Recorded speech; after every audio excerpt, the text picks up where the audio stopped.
Hey everyone, it's Brendan with the Parkway Motors Auto Group. Today we're actually going to be reviewing with you the refreshed 2026 Nissan Frontier. And the one that we have here is the Pro 4X luxury package, and it's got a ton of little Nismo graphics and Nismo accessories to really make it a true one of one and demand some of that road truck presence this vehicle deserves. Let's check it out.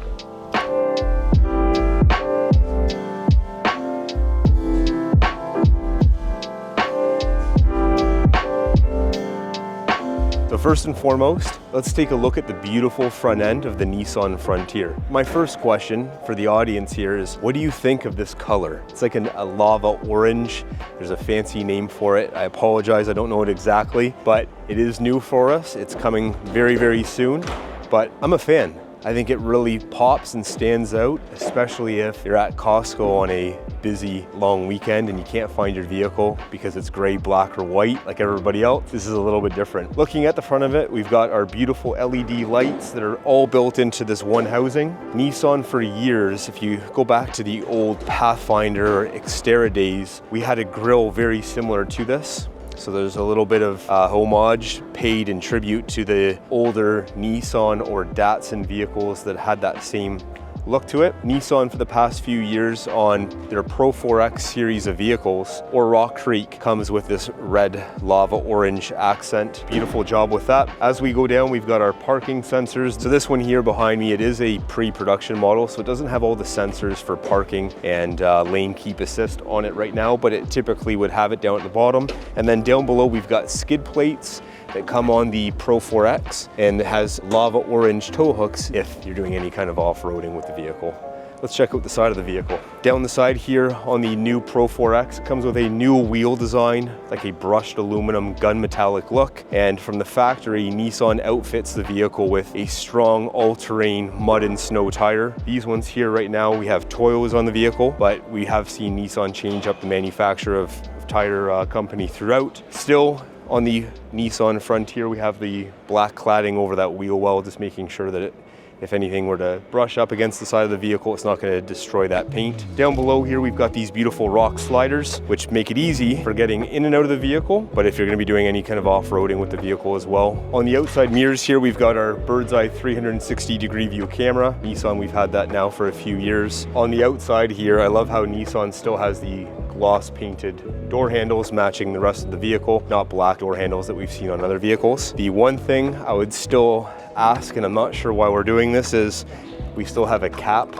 where we've seen some manufacturers go to a capless fuel system. It just makes it easy when you go to get gas, and as we are right now, the middle of winter, it makes it easy to plug and play and move on. But we still have the more traditional look here with the Frontier. I love this here, this is great. Nice step up for getting into the back of the bed. This one here is fitted with a tonneau cover. It's a tri-fold, so this is Nissan's OEM tonneau cover that comes with it. Of course, this is collapsible. I love the rear end. Let us know what you think of the back here. The black badging across the back here. It has Frontier on it. I love that. I'm not sure if I'm a big fan of this cladding that's on the back here. We have this on Nissan Titan and some of the other SUVs. We have seen that before. And then down at the very bottom here, we've got our hitch, and then our pin receiver as well for hooking up to tow. The nice thing with this particular vehicle is the towing capability is still one of the best in its class, and that's saying something, as this particular vehicle still has a naturally aspirated V6 engine, where we're seeing everybody else in this segment go to a 4-cylinder turbo, which arguably hasn't worked out or had the best response from either media or consumer reviews.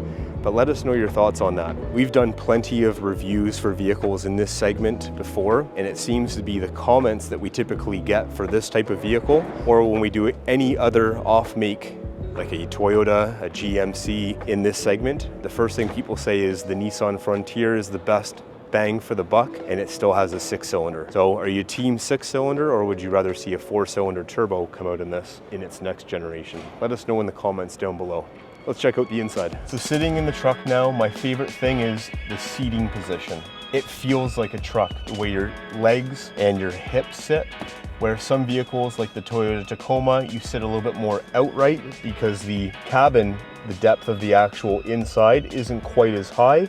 It's a little bit more narrow top to bottom, so you tend to sit a little bit more outright sitting in a Tacoma than when you're sitting in a Frontier. I'd say maybe 2 out of 10 people recognize or realize, but you don't know until you drive both, typically back to back. We have the same look inside the Frontier as we've had now since 2022 when it got redesigned. We've got that beautiful red stitching inside, black leather seats. We've got that nice red stitching onto the dashboard. They have added for this year a Frontier logo down at the very bottom, and the screen has grown immensely in size, which makes it nice when you have your Apple CarPlay or Android Auto hooked up. Just ease of seeing everything and being able to push those buttons. We've got our moonroof over top. In the back here, we have a rear slider. Now, I would like to see Nissan down the road make that power. Any competitor in this class or full-size truck has the capability to turn the power rear slider window from up above. That's something we don't see yet. The audio system in this, Nissan has been with Bose for quite some time, and then in our trucks we've either seen Rockford Fosgate, or in this one specifically it's Fender. I will say I'm not a big fan of Fender audio. I do find it gets a little bit muddy and distorted when you're listening to your audio at higher levels. I would love Nissan to bring back Bose into their truck series, or the approach they've taken with the QX80 Infiniti or the Nissan Armada. They've switched to Klipsch audio, which I think is the best audio sound of any vehicle I've ever been in. So that might be something that the engineers and designers are working on for the next Frontier, but it's something that would be worthy of a good conversation to people that are on the front lines every day selling these vehicles, to be able to have Klipsch audio or Bose in the event of when that new model gets redesigned. Let's hop out and let's get some final thoughts on what we think of this new Frontier. All right, that's it for our 2026 Nissan Frontier Pro 4X luxury package review. Let us know what your thoughts are.